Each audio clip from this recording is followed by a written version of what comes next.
Why the US economy is slowing down under Trump? What is the hidden cost of tariffs to the US itself? How are they finally showing up and what are the signs? Donald Trump promised that tariffs would make America great again. But here, the numbers are telling a really different story. Hello everyone, welcome to Vajiram and Ravi's Flash News. My name is Shubhangi Singh and today we are going to understand the great American tariff story and how it is actually hurting US economy in real time. So let us begin with understanding this whole tariff-centering policy that has just begun rolling after Donald Trump came in for his second term. तो यहाँ पे Donald Trump जब second term के लिए आए तो यहाँ पे टैरिफ्स जो हैं वो उनकी पॉलिसी का एक सेंटर पीस बन गई, ना सिर्फ एक्सटर्नल पॉलिसी का but internally propagate the idea of making America a stronger economy again. So here I am trying to point out that tariffs became the centerpiece of the policy for Donald Trump for managing his external as well as internal relations as well as the policy itself.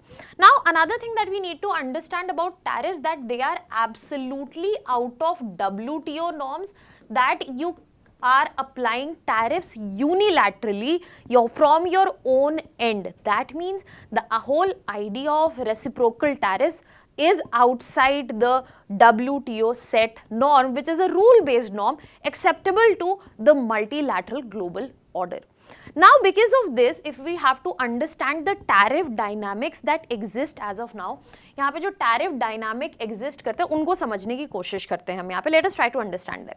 So as of Jan 2025, before the coming of President Donald Trump, the US tariff was somewhere around 2.5%. That means if a person in US is buying something for $100, he would have to pay $102.5 because there are tariffs on that. That means he is importing it. When I am saying buying, he is importing that. Then he would have to pay 102.5. But if we look at present numbers from the Financial Times estimate, it is somewhere around 9.1. And if we are using a different estimate, Yale estimation, it is 18.6. That means if a person is importing something worth $100, then he would have to pay $118.6 based on Yale estimate. And if we are going by Financial Times estimate, it is again $109. And this number clearly shows that the tariffs have gone more than 5 times in here in this particular situation itself. So in this situation, when the whole idea of putting tariffs, यहाँ tariffs लगाने का idea क्या था? The whole idea was to make America a stronger economy, focus on internal demand, internal protection, making jobs available for Americans. How is that panning out for US now? Let us look into that. So when we talk about just the rolling out of reciprocal tariffs, the first thing that it has led to is a lot of market confusion. There have been constant pauses, there have been constant rollbacks, there have been constant trade discussion which have led to a lot of confusion across the global order and the internal market as well. The supporters of the tariffs, they are saying that they will protect American jobs and they will also bring more revenue in form of tariffs to the government. But we have to also look at the other side where tariff will mean that tax on consumer has to pay a higher price and there will be global disruption as well, which highlights a very simple but direct and important question, that are tariffs strengthening the US economy or actually weakening it? और यहाँ पे जो US tariffs का propagation हो रहा है कि कैसे एक बहुत बढ़िया tool है, वो भी हमें पता चलेगा. Is it really a good tool that US is propagating in the global order? Now let us move towards a few numbers which will give us more clarity that what is actually happening to US economy.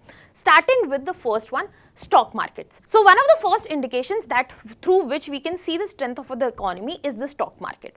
And US has been propagating the fact that the market, the stock market is positive and it's growing, and that is how we are showing the strengthened economy.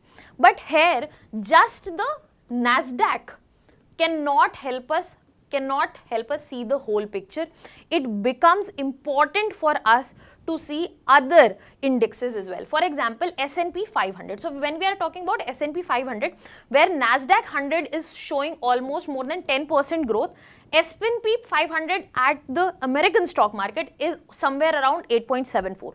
But as soon as we come to Russell 2000 index, where we are talking about 2000 small cap companies, we see that it is not even 2%. So here we get to understand that the strength that we are seeing in the stock market, it is absolutely skewed. And the reason it is skewed is because the tech giants, which are part of Nasdaq 100, the top 100 companies, for example, Nvidia is there, all of them is supporting this strength. But if you see in detail, if you see the bifurcation here, you will be able to find out that there is stark difference in the numbers that are present in front of us. Another index that I would like to highlight, Dow Jones Transportation Average. Now these are the trade sensitive sectors. This has shown -2%. That means it has been stagnated.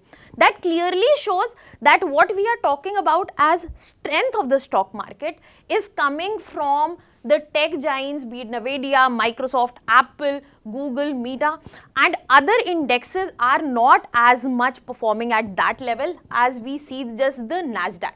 So basically, the key understanding that you need to take from here is the fact that the strength is coming from selective corporates, and it is not a clear depiction of economic health, and it is a clear indication that US economy is not standing at the strongest point itself. Rather, it is being driven by certain techs. And another fact that the Wall Street is not the main street. There are other main factors that also need to be taken in consideration.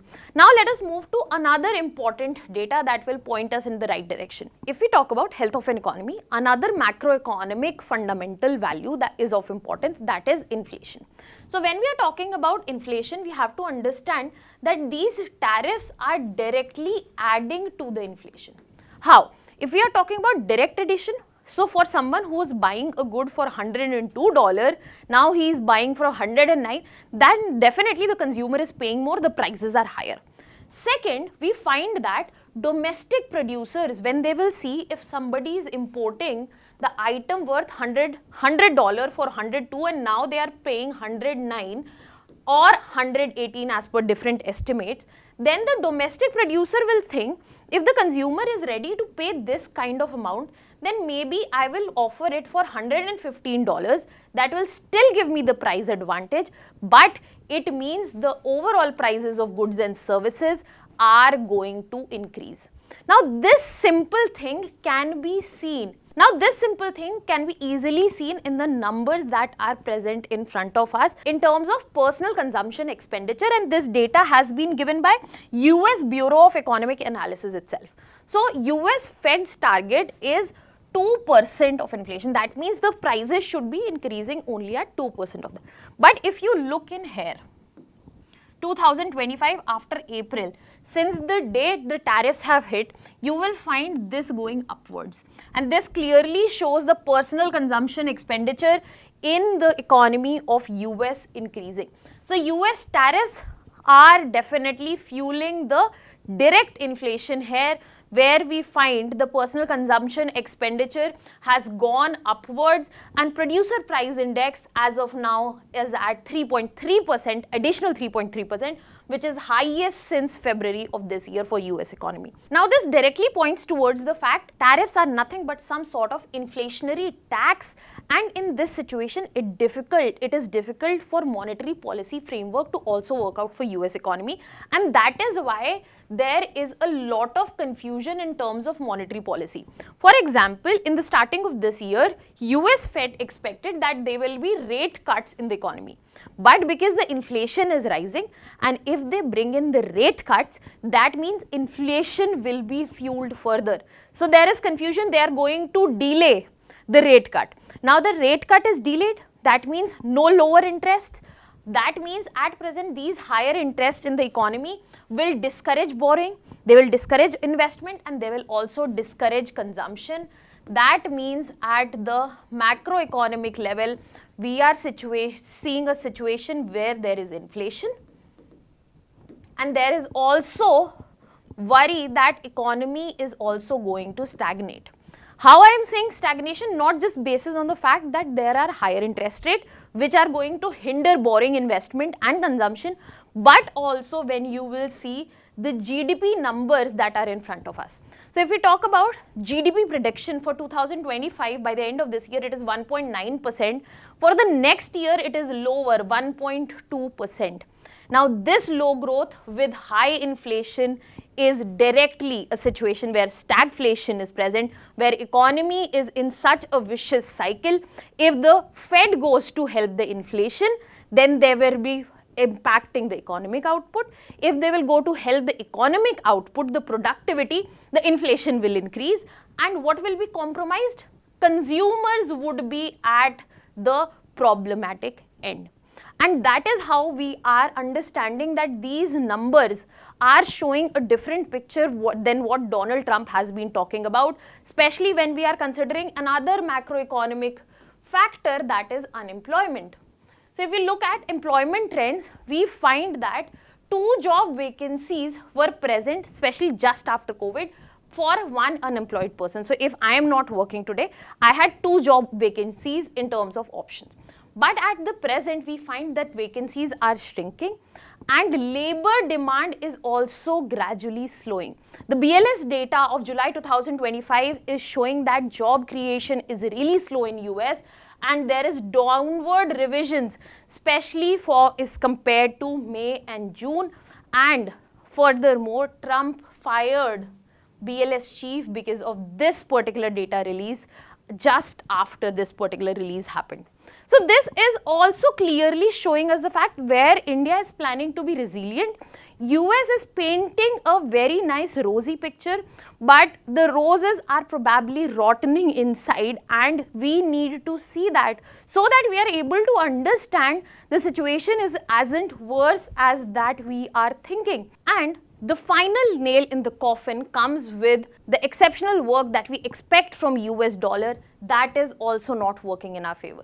At present, where US dollar, the currency of US, is seen as the symbol of power, because 90% of global forex transactions happen in US dollar, 60% of central bank maintain their reserves in this very currency. We have to understand, if we look at the recent charts, you would find that, especially as compared to euro, in the situation where US dollar is weakening, we will find imports will be expensive and also US consumer power will be going down.